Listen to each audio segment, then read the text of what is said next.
Hello and welcome to Movie Marathon Mood. It's the show where we watch a bunch of movies and then we talk about them. It's as simple as that. On this episode, part two, in a look at the film career of Mel Brooks, where we go to 1974, one of the greatest years for any filmmaker that cemented Brooks as a legend. Blazing Saddles, and then Young Frankenstein, a double whammy of epic proportions, two verifiable classics. It's a lot to talk about, and it's all right here on Movie Marathon Mood, which starts right now. Hi, everyone. I'm Jesse Gilstrap, and we are getting into two movies that I very much grew up with. Although, to be fair, I definitely grew up with Brooks movies in general. These two just happen to be two of the most lauded comedy films ever. If comedy was an overall more respected genre, Brooks could be even higher in the pantheon of cinema greats. It's not like he hasn't had a successful career, and we'll get into his produced works as well in the near future, but it's just interesting to consider how beloved some of his movies are, and when some of the top directors in cinema history are brought up, his name does not jump to the top. And not that two classics in a single year should in itself be the standard. I just feel it's difficult to deny how impactful it is to see Blazing Saddles and Young Frankenstein released in the same year. Surprising even to the studios that financed them because both were released by different studios. Blazing Saddles was produced at Warner Brothers and Young Frankenstein over at 20th Century Fox. If Blazing Saddles had already been released, they almost certainly would have let Brooks make his ode to Frankenstein there. But instead, they only had his past record to go on top of not really trusting this weird comedy western that they already had. Brooks' previous film was The 12 Chairs, which didn't exactly set the world ablaze. The producers did okay and even won an Oscar, but Hollywood often only looks at what you did for them most recently, and that especially is true if what you want to make is a black and white nod to films from several decades earlier. For Blazing Saddles, though, Warner Brothers was looking at a wild and chaotic movie that wasn't afraid to push the boundaries of good taste. I watched this movie in my college dorm room 20 years ago, fall of 2002, with my dorm mate and a couple of girls, and they all reacted in shock as the early racial epithets that started popping up. They couldn't believe the film is so boldly going after these racist tropes. I found this kind of funny since, we were all white Kentucky kids, but I also wanted to explain to them the concept of parody. The film's very purpose is to lampoon racist attitudes. And whenever people say that it couldn't be made today, including Brooks himself, I understand why they may feel that way, but this film was also uncomfortable for many in 1974. And it's not like comedy has never continued to push boundaries and confront topics that people find uncomfortable. The studio was uncertain about even releasing the movie, which recalls how the producers almost wasn't released either, except Peter Sellers publicly exalted the film and essentially forced the studio's hand to release it. In the case of Blazing Saddles, the studio ultimately just went with it, and the film became an enormous financial success. It all started with Andrew Bergman, who had an initial concept that Brooks liked. Brooks decided that he would basically hire a writer's room, much like he had in the days of working on Your Show of Shows. Bergman referred to this writer's room as a rioter's room, as these big comic personalities all had conflicting ideas about what should or should not be in the film. Probably extra chaotic because of the touchy nature of the subject matter, although it could just be a reflection of jokes rather than racist material. Where the writers are trying to be sure that, no, this is funny. No, that's funny. I want to get my idea in. Bergman and Brooks were in the writer's room with Norman Steinberg, Alan Uger, and Richard Pryor. Pryor, of course, is a comedy legend, one of the all time best stand up comics, But the studio did not want him to star in the film due to his off screen drug issues. They were happy enough, I suppose, to have him riding on the film, just not to be the face that sold the film. Nonetheless, the story concerns a corrupt politician wanting to destroy a local town that he hopes to build a railway through. So he appoints as sheriff a black man, hoping to create chaos. It's a premise that is, in many ways, patently absurd if broken down logically. But befitting the film residing over at Warner Brothers, it has a Looney Tunes kind of energy. But quite literally, at one point, Looney Tunes music is used in a silly moment where Sheriff Bart pretends to be a delivery man to an absurdly large strongman that is wreaking havoc on the town. The package, of course, turns out to be a bomb, which merely incapacitates the man named Mongo.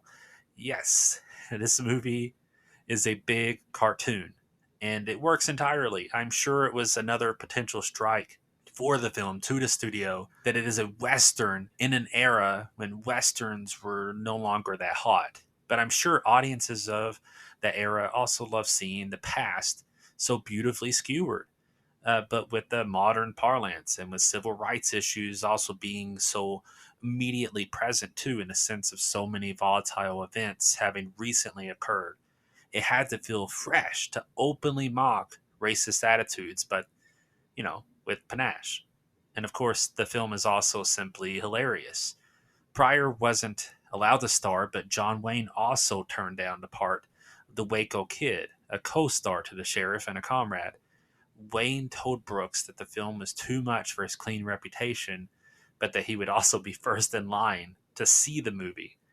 Had Wayne done the part, it would have added an extra layer of insanity to the proceedings and to having a Western hero able to represent this Western era of film.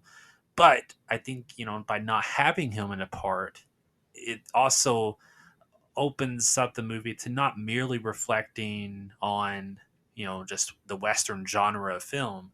Even though that's still a part of it, it can reflect on, the culture more broadly and Americana, the history of America and what kind of built the nation to some degree. It might have helped the film to not have Wayne as the Waco Kid so that the film could be even funnier. I don't know what the film would look like with Wayne in it, but it would not be the same, that's for sure. Instead of Richard Pryor, the film cast Cleveland Little. He had been in Vanishing Point, and instead of John Wayne, Mel Brooks got to work with his producer's star, Gene Wilder, again after sliding him with the 12 chairs. Little was so good as Sheriff Bart that it's a wonder that he didn't have even more screen success. This is his signature part, and he owns it. So much at a time, he carries himself with the confident swagger, strutting into town with full knowledge of the racist energy that surrounds him. But Little also is able to be completely absurd, as when he holds a gun to his own head and takes himself hostage as a way of getting out of a potentially violent mob. And he also is capable of being vulnerable too, as when his honest hope of winning the town over with kindness is immediately met with vulgarity. For the most part, though, Little wins the movie with charm, such a bold figure in the face of ignorance all around him. It works wonders for the movie. Meanwhile, Gene Wilder as the Waco Kid, just wonderful. Brooks did not hire Wilder in the 12 Chairs because he wanted to cast someone more handsome. And I'm glad Brooks didn't think the Waco Kid needed to be a traditional Western star like John Wayne, because Wilder is so good in this part. The winning deputy next to the new sheriff, Wilder is an immediate friend, someone that has become a drunk but ends up coming back into good graces thanks to Bart. The drama of this is skipped over essentially, but Wilder sells it in all ways, and our heroes are funny people able to still command the screen. I believe it is important to the film's success that it's not only a parody, but a film where the heroes and villains are so clearly labeled. We accept that our heroes are good and the villains are absolute buffoons. not too dissimilar to how the producers handled the writer character who wrote Springtime for Hitler.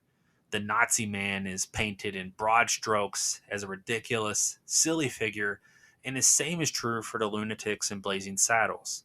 Brooks himself plays the governor that assigned Sheriff Bart to his post, and Brooks has fun being a fumbling idiot that is more interested in, boobs than taking his own political position seriously. In itself, of course, this is a parody of powerful people who so often abuse their power and those around them, lampooning them as to take their sense of power away. You can just accept it all as funny or actually think about people who are like this and enjoy mocking them, just as we enjoy our hero being empowered over them. Harvey Korman of the Carol Burnett Show plays Hedley Lamar, an attorney general overseeing everything, including the railroad plan. I should bring up too that Hedley Lamar is regularly referred to as Hetty Lamar, which he laments and corrects that his name is actually Hedley with an L, not Hetty.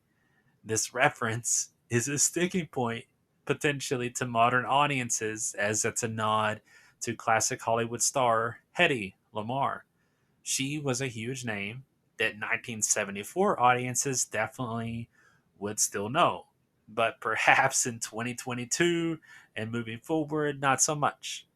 Nonetheless, Corman, veteran comedy presence who is brilliant as Hedley, so maniacal, also clearly so insecure. Corman is dedicated, and one of my favorite moments comes when the movie breaks the fourth wall in the climax, and Corman tries to escape, hides in a movie theater that is playing, Blazing Saddles. When the screen shows the hero coming his way, he panics and tries to flee. It's completely absurd, but it works in this movie, which handles everything with a wink and a nod. Slim Pickens of Doctor Strangelove plays Taggart, hilarious as an operating hand of the baddies who starts the film off leading the construction of the railroad, where Bart begins the film as a regular abused worker, where him and his friends aren't as valued as the property of the railroad.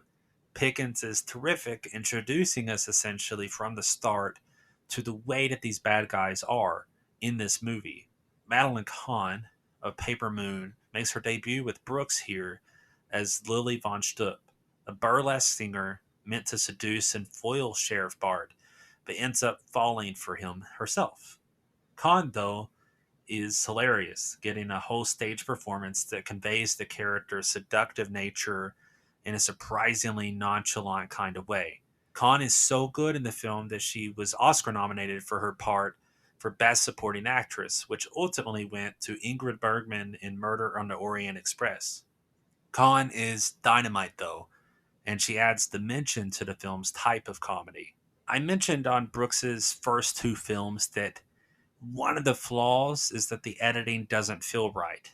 Brooks didn't have the best relationship with editors at that point, but that is one of the biggest selling points here with Blazing Saddles, as this movie is tight, fast paced, and the editing even becomes part of the comedy at plenty of points. The editing is credited to Danford B. Green, who had edited the MASH film, and John C. Howard, who had cut Butch Cassidy and the Sundance Kid.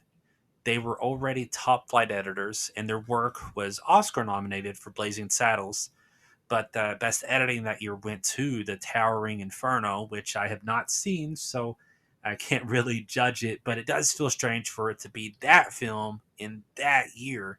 I suppose that gives me a possible excuse to actually watch The Towering Inferno, if for nothing else than to judge its editing. The third and final Oscar nomination for Blazing Saddles was for its title song, which Brooks wrote and which John Morris composed the music for. The Towering Inferno also took this award, but I believe that Blazing Saddles is such a brilliant, hilarious song, it should have taken the prize. I suppose it wasn't serious enough, which was also a problem for the song's singer, Frankie Lane, who thought it was a beautiful song and was a nod to his own career of Western tunes. And it wasn't until he saw the movie that he realized that it was for a comedy and that there was so much vulgarity in the film. And frankly, I find it hilarious that he didn't think about the satirical lyrics. But nonetheless, he belts the tune perfectly.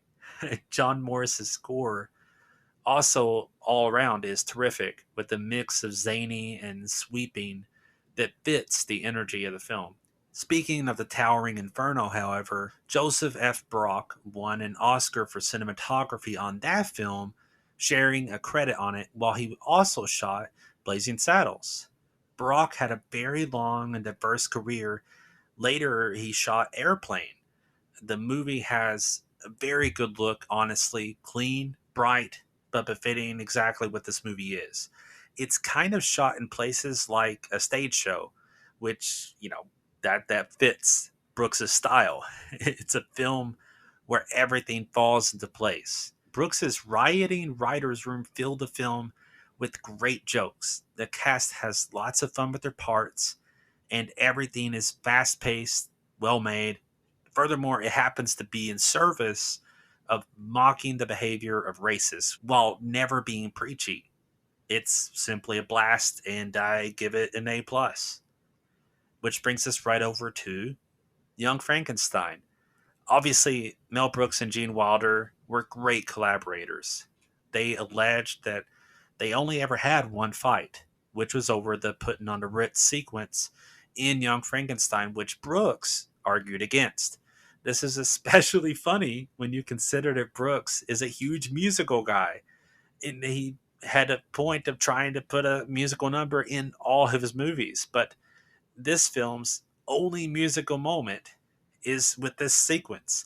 And Brooks was convinced that he wanted to stay true to the classic Universal monster films, paying homage to that style. And if they did this putting on a Ritz number, that it would take audiences too far out of it. But ultimately, Brooks believed that he was never more wrong than about this sequence because it ultimately works so well. And yeah, it's one of the standout moments from the movie when you see people do like a hit reel of Mel Brooks or movie comedies. You're probably going to see that sequence as part of it. But it's funny to consider that Wilder was a last minute hire on both the producers and Blazing Saddles. And Brooks denied the part that Wilder wanted for the 12 chairs because of, again, not being traditionally handsome enough. So Wilder wasn't in Brooks' second movie. So all told, Brooks and Wilder only made 3 films together. And Wilder even convinced Brooks to not appear on screen in Young Frankenstein. It was part of their deal. One of the writers of Blazing Saddles, Richard Pryor, would end up co-starring with Wilder in a number of movies, starting with 1976's Silver Streak. Wilder immediately followed up Young Frankenstein with The Adventures of Sherlock Holmes's Smarter Brother, which co-starred other Brooks actors Madeline Kahn, Marty Feldman, and Dom DeLuise. And I don't believe that Wilder had animosity to Brooks, or vice versa. But when you have such an incredible combined force not making more projects together, it feels kind of bizarre. Young Frankenstein is the only time they work together from the start as a full-fledged collaboration. And the end result kind of speaks for itself. Wilder pitched the idea to Brooks while they were working on Blazing Saddles. The idea was, of course, to make an affectionate parody of Frankenstein films, but where the lead was the grandson of the original Dr. Frankenstein, and he wants nothing to do with his family legacy, including changing the pronunciation of his last name to Frankenstein, which honestly, a lot of the time I call the movie itself Young Frankenstein, but that's a whole other thing. Brooks loved the idea. Naturally, it does make for a good setup, although it is really just an excuse to get into a film that is as much homage as it is parody of the original Frankenstein films, of which there were quite a few. Shot in gorgeous black and white by Gerald Hirschfeld of Failsafe, this movie feels like it is a 1930s classic with production design that brilliantly captures the castle. evocative in a way that lends itself to the comedy. The film certainly never feels creepy, and the modern edge of it makes it feel different than the horror comedies you would get with Abbott and Costello, the iconic comedy pair having done a number of movies with the Universal monsters specifically in the same time frame as the other Universal monster movies. Wilder plays the main part here, Frederick Frankenstein, or Frankenstein, grandson of the original Doctor, and becomes clearly agitated if his grandfather is brought up. Wilder has a way of mostly playing it straight, with just enough zaniness to reveal the comedic underpinnings. But when he goes full Dr. Frankenstein, the movie leans especially hard into essentially just being a retelling of the original story. That, of course, not a bad thing. Far from it. But it does put this movie in an interesting position as an unofficial sequel, but also parody. There's no attempt to modernize the era of the movie, and much of the humor is classic slapstick. Finding the secret passageway behind a bookcase is straight out of Abbott and Costello, for instance, although those gags are well executed and hilarious, many of which are a showcase for Wilder's humor. But the film also has a modern edge in other moments, including many sexual references. The film is never really bawdy just for the sake of being bawdy. Instead, the film maintains its purpose of being funny, though it does push some boundaries when it comes to the size of the monster's genitalia and some potential sexual assault. There are more innocent sexual jokes, though, like one of my favorites when Dr. Frankenstein first meets his assistant, Inga, and she asks if the doctor would like to roll in the hay. It turns out that she literally means rolling in the hay, a turning of phrase that is pure silliness. But Terry Garr pulls this off so well. Garr had many credits, having been in The Conversation before this the same year. Her innocent routine is a perfect balance for the film, so clearly leading to a relationship with the engaged doctor. He is engaged to Elizabeth, played by Madeline Kahn of Blazing Saddles. Kahn plays a woman so full of herself and protective of her image that she's afraid of an air kiss. It's a funny character that Kahn does well, all leading to her eventual visit to the castle and relationship twists that are handled with the deft lightness of foot. The performances and the pace of the film keep it all afloat and working, never taking itself too seriously, allowing for all of those twists and turns to be gags in and of themselves. Marty Feldman plays Igor, or Igor, Feldman having been on British television in his own show called Marty.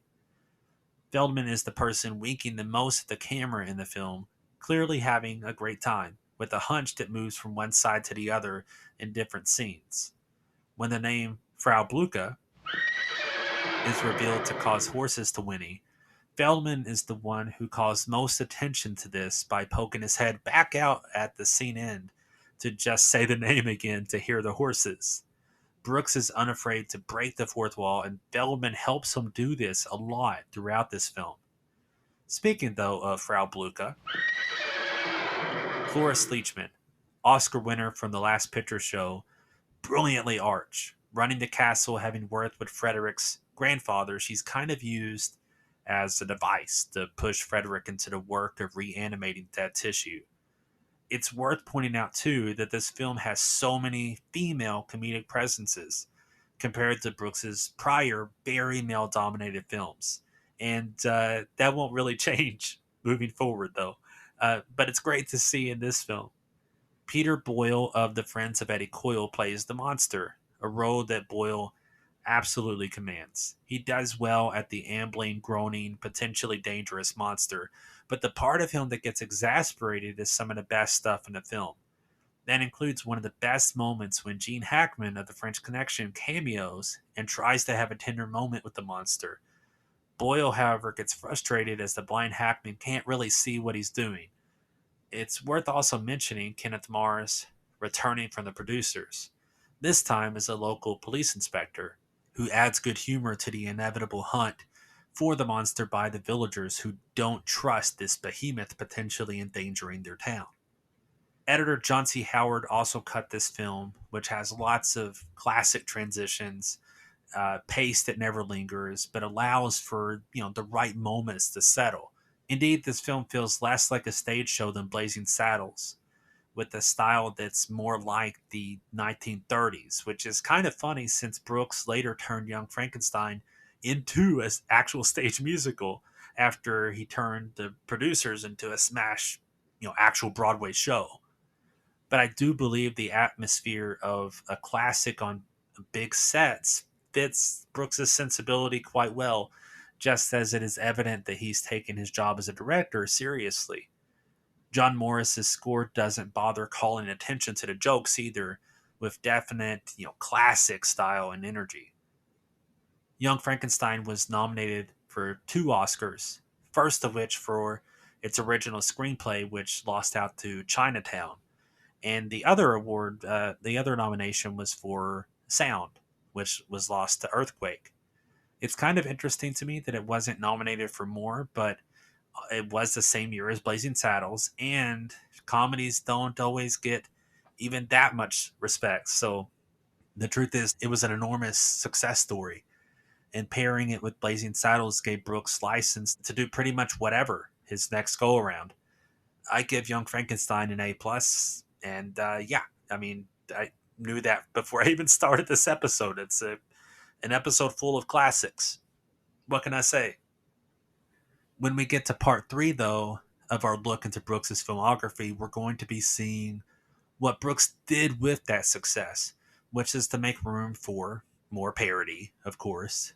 He also took the opportunity to be the lead in both of his next 2 films after Wilder insisted that Brooks stay off camera in Young Frankenstein.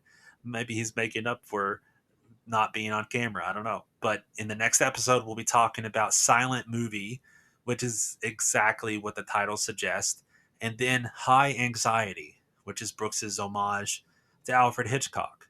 I'm looking forward to digging into both of those titles, but in the meantime, thank you for watching this episode of Movie Marathon Mood. See you next time.